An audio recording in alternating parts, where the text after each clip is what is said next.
హైదరాబాద్ లో ఉచిత కన్సల్టేషన్ మరియు స్క్రీనింగ్ కొరకు ఎవిస్ హాస్పిటల్స్ ని సంప్రదించండి. హాయ్ హలో నమస్తే వెల్కమ్ టు సుమన్ టీవీ. నేను మీ శ్రీ అనుష. సో మనకి మోకాళ్ళ నొప్పులు అనే సమస్య సహజంగా ఒక పెద్ద వయసులో కనిపిస్తూ ఉంటాయి కదండి. కానీ చిన్న పిల్లల్లో కూడా ఈ మోకాళ్ళ నొప్పులతో బాధపడే వాళ్ళు చాలా మంది ఉన్నారంట. సో ఈ టాపిక్ గురించి డిస్కస్ చేయడానికి ప్రెసెంట్ మనతో పాటు ఉన్నారు డాక్టర్ లలిత్ మోహన్ గారు, senior orthopedic surgeon from Care hospitals నుంచి. మరి సార్తో మాట్లాడి ఈ ప్రాబ్లం గురించి డిస్కస్ చేద్దాం. నమస్తే sir. Hi, this is doctor Lalit from Care hospital Malakpet నుంచి. Hello sir. నమస్కారం, నమస్తే చెప్పండి. సార్. సో అయితే జనరల్ గా ఒక వయసు వచ్చాక ఈ మోకాళ్ళ నొప్పులు అనేవి సహజమే సార్. కానీ Okay. మీ దగ్గరకు వచ్చే పేషెంట్స్ చాలా చిన్న చిన్న పిల్లలు కూడా వస్తూ ఉంటారంట. వాళ్ళలో ఏ టైప్ ఆఫ్ నీ ప్రాబ్లమ్స్ తో వస్తుంటారు? అది నీ పెయిన్సే అనొచ్చా? నీ పెయిన్ అంటే knee pain exactly knee pain కాదు, నీకి పైన కింద ఉన్నమాట, అంటే గ్రోత్ బోన్స్ అంటాం, ఎపిఫైసిస్ అంటారు. సో వాట్ టైప్ చిన్న పిల్లల్లో there are two important things మనకు గమనించాలన్నమాట. చిన్న పిల్లలు నీ పెయిన్ అంటే దానికి నెగ్లెక్ట్ చేయకూడదు. Definitely there will be an issue. Okay. Number one ఏంటంటే ఒక నీ పెయిన్తో పాటు జ్వరం కూడా వస్తుంది, ఫీవర్ వస్తుంది, పేషెంట్ ఇస్ సిక్ అంటే మోస్ట్ లైక్లీ మనకు ఇన్ఫెక్షన్ సస్పెక్ట్ చేస్తాం, acute osteomyelitis. That is an emergency అనమాట. ఎందుకంటే within as soon as possible, within 12 hours, if you give IV antibiotics, that can be completely cured. Manam delay చేసిన అనుకోండి, the bone get infected. Once the bone get infected and once bone infected is infected for life. ఓహో. So that is very very important, number one. అంటే serious condition It is a serious kind of very rare, but yes serious. Especially low socioeconomic group లో చాలా ఎక్కువ కనబడుతుంది అన్నమాట. Okay. Second knee pain చాలా common ఏంటంటే పిల్లలకి వచ్చేది రెండు కారణాలు. ఒకటేమో విటమిన్ డి డెఫిషియన్సీ వలన, what we call is rickets. ఏమవుతుంది, పిల్లలు ఆడుతుంటా రాత్రి పెయిన్ అంటారు, నీ పెయిన్ దగ్గర పట్టుకుంటారు, వాళ్ళ మమ్మీ అమ్మ నాన్న బొత్తారు అలా. మా దగ్గర వస్తే మేము చూసిస్తే బాబు కొంచెం సిక్ కనపడతాడు, అండర్ డెవలప్డ్ ఉంటాడు, అమ్మో కాలు మాత్రం బోయింగ్ లెగ్స్ అనమాట ఉంటాయి అనమాట. అది చూస్తే మాకు అప్పుడే సస్పెక్ట్ వస్తుంది ఇది రికెట్స్ ఉండొచ్చు అని. దానికి సింపుల్ రెండు టెస్ట్లు ఉంటాయి. ఒకటి ఎక్స్రే ఉంటుంది అనమాట. ఎక్స్రేలో గ్రోత్ ప్లేట్ దగ్గర చాలా చేంజెస్ వస్తాయి, దాన్ని బట్టి మాకు గ్రేడింగ్ తెలిసిపోతుంది రికెట్స్ ఏ స్టేజ్లో ఉందన్నమాట. సెకండ్ టెస్ట్ ఏంటంటే బ్లడ్ టెస్ట్ చేస్తాం, దాంట్లో సీరం ఆల్కలైన్ ఫాస్ఫేటస్ అంటాం. దిట్ ఈస్ బోన్ యాక్టివిటీ చెప్పేది. సో ఇది చాలా రేజ్ అవుతుంది అనమాట. దీని ప్రకారం మేము ట్రీట్మెంట్ ప్లాన్ చేస్తాం అనమాట. Okay. So this very very common, should not be neglect చేస్తే ఏంటంటే వాళ్ళ గ్రోత్ హ్యాంపర్ అవుతుంది, డిఫార్మిటీస్ వస్తాయి, they will look doesn't, growth కూడా చాలా ఎఫెక్ట్ వస్తుంది అనమాట. So they has to be treated. Is a 100% curable disease. Deformities రాకుండా కూడా చూసుకోవచ్చు అనమాట. ఇనిషియల్ స్టేజ్ వస్తే మనము మైల్డ్ ఉంటే దానికి treatment vitamin D deficiency, calcium ఇచ్చేసి మేనేజ్ చేయొచ్చు. కొంచెం ఎక్కువ ఉంటే డిఫార్మిటీ పెరుగుతుందంటే we can give braces to correct the deformities as the child grows.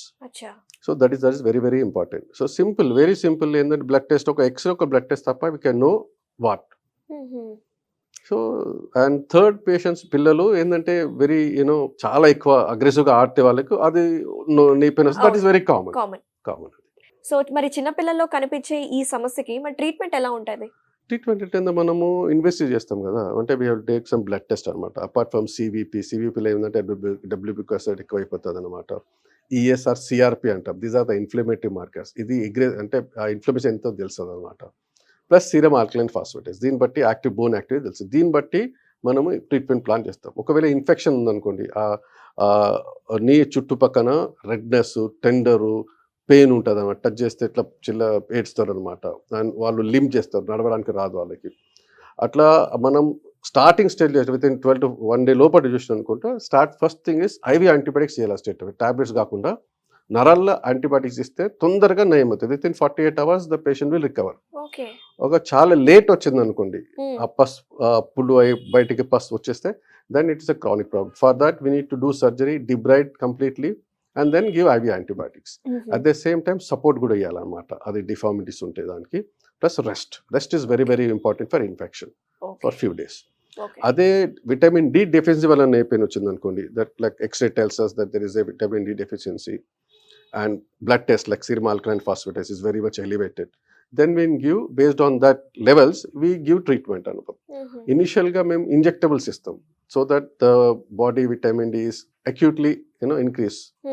దానికి ఫాలో అప్ గా మేము విటమిన్ డి సప్లిమెంట్ ఇస్తాం వీక్లీ వన్స్, అబౌట్ 60,000 యూనిట్స్ అట్లా. We can give it up to 6 months we have to give, then monitor చేస్తూ ఉండాలి.